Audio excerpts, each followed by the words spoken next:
आउज़ुबिल्लाहि मिनश्शैतानिर्रजीम बिस्मिल्लाहिर्रहमानिर्रहीम। अस्सलाम वालेकुम। क्या हाल है व्यूवर्स आप लोगों के। मैं उम्मीद करती हूँ कि आप लोग खैर ऑफिस से होंगे और हमेशा की तरह आप लोगों के लिए बहुत सारी दुआओं के साथ मैं आपकी मेज़बान लैला हाज़िर हूँ अपने चैनल हर मुश्किल के हल में। व्यूवर्स, आज मैं आप लोगों की बहुत ज़्यादा डिमांड के ऊपर, बहुत ज़्यादा रिक्वेस्ट के ऊपर जो वीडियो लेकर आई हूँ, जो टॉपिक लेकर आई हूँ, वो है इस्तिखारा। यानी इस्तिखारे के टॉपिक पर मेरी आज की वीडियो है। और इसमें आपको ये भी बता दूंगी कि इस्तिखारा किसे कहते हैं, क्योंकि बहुत सारे लोग सवाल करते हैं कि इस्तिखारा किसे कहते हैं, क्योंकि कई ऐसे हैं जिनको मालूम ही नहीं कि इस्तिखारा किसे कहा जाता है।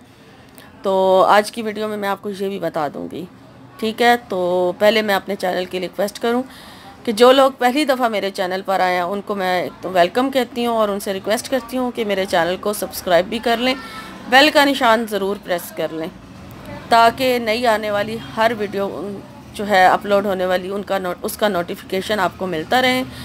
और मेरी वीडियोस को लाइक ज़रूर कीजिए, ठीक है, ताकि मेरी हौसला अफजाई हो जाए। शुक्रिया।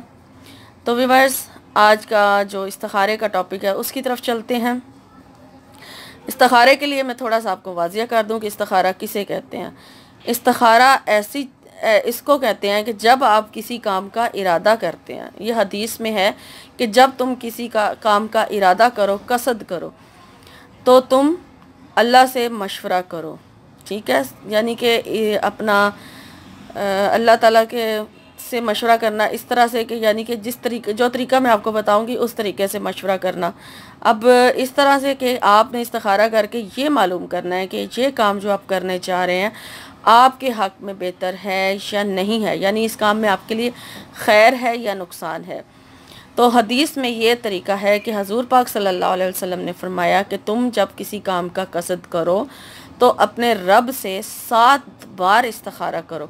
अब 7 बार इस्तिखारा 7 दिन में किया जाएगा। ठीक है, रोज़ाना आप नफल नमाज पढ़ेंगे और फिर जो दुआ मैं आपको बताऊंगी वो पढ़ेंगे, और फिर अपने यानी कि हजूर पाक सल्लल्लाहु अलैहि वसल्लम फरमाया कि जब तुम ये पढ़ लो तो फिर तुम देखो कि तुम्हारे दिल पर क्या गुजरी है। यानी कि इस्तिखारे की जब आप दुआ पढ़ लेते हैं, दुआ पढ़ने के बाद आपके दिल पर उसका क्या असर हुआ है, इस्तिखारा करने के बाद आपके दिल की जो कैफियत है वो क्या है, तो उसके मुताबिक आपका जो जवाब है वो आता है। यानी कि आप एक काम का इरादा करते हैं कि ये काम मेरे हक़ में बेहतर है या नहीं है, और आप इस्तिखारा करते हैं। इस्तिखारा करने के बाद आप अपने दिल की हालत महसूस करें कि आपका दिल जो है वो उसी तरफ माइल है या फिर आपका दिल उस काम से हट रहा है। तो अगर तो आपका दिल उसी तरफ माइल रहता है तो इसका मतलब कि वो काम आपके हक़ में बेहतर है। लेकिन अगर आपका दिल जो है वो उस काम से हट रहा है, उकताहट महसूस कर रहा है, तो इसका मतलब वो काम आपके हक़ में बेहतर नहीं है। ये अपने दिल की हालत आपने ख़ुद महसूस करनी है इस्तिखारा करने के बाद। और बाज़ उलमा कराम का ये कहना है कि जब आप इस्तिखारा करो उसके बाद आप किबला रुख मुँह करके तहारत में सो जाओ, यानी वज़ू की हालत में सो जाओ। और अगर तुम्हें ख्वाब में सब्ज़ या सफ़ेद रंग नज़र आता है तो वो खैर की अलामत है, लेकिन अगर तुम्हें काला या फिर सुर्ख रंग नज़र आता है तो वो तुम्हारे लिए बेहतर नहीं है, फिर तुम उस काम को छोड़ दो। जबकि नबी सल्लल्लाहु अलैहि वसल्लम ने जो हदीस में बयान किया है वो ये है कि अपने दिल की हालत महसूस करें, यानी कि आपके दिल पर क्या गुजरी है। ठीक है, अपने दिल पर तेरे क्या गुजरा तो वो महसूस कर। और इसको यानी कि इस्तिखारा कहा जाता है कि अल्लाह से किस तरह से मशवरा किया जाता है कि आपके हक़ में वो काम बेहतर है या नहीं है। अब इस्तिखारे का जो तरीका हमारे नबी पाक सल्लल्लाहु अलैहि वसल्लम ने बयान फरमाया है वो मैं आपको बता रही हूँ। इस्तिखारे के और बहुत सारे तरीके हैं जो हमारे कुछ उलमाए कराम के हैं, यानी जो हमारे बुज़ुर्ग गुज़रे हैं, हमारे उलमाए कराम दुनिया से जा चुके हैं या मौजूद भी हैं, उनके हर एक के अपने अपने बयान किए हुए तरीके हैं जो उन्होंने खुद किए हैं और फिर हमें किताबों की सूरत में बताए हैं या दर्स की सूरत में बताए हैं। लेकिन जो हमारे प्यारे नबी सल्लल्लाहु अलैहि वसल्लम ने बयान फरमाया था तरीका, मैं आपको आज वो बता रही हूँ। ठीक है, सबसे पहले जब आप इस्तिखारा कर नियत करते हैं किसी काम की, अब काम क्या है, आप रिश्तों के हवाले से ख़ास तौर पे कहा जाता है कि इस्तिखारा करें। यानी जब किसी लड़की या लड़के का रिश्ता करने जा रहे हैं तो आपने इस्तिखारा करना है। तो आपने यानी कि इरादा किया कि इस जगह मेरा रिश्ता होना बेहतर है या नहीं है, तो उसके लिए आप इस्तिखारा करना चाहते हैं, ये आपकी नीयत है।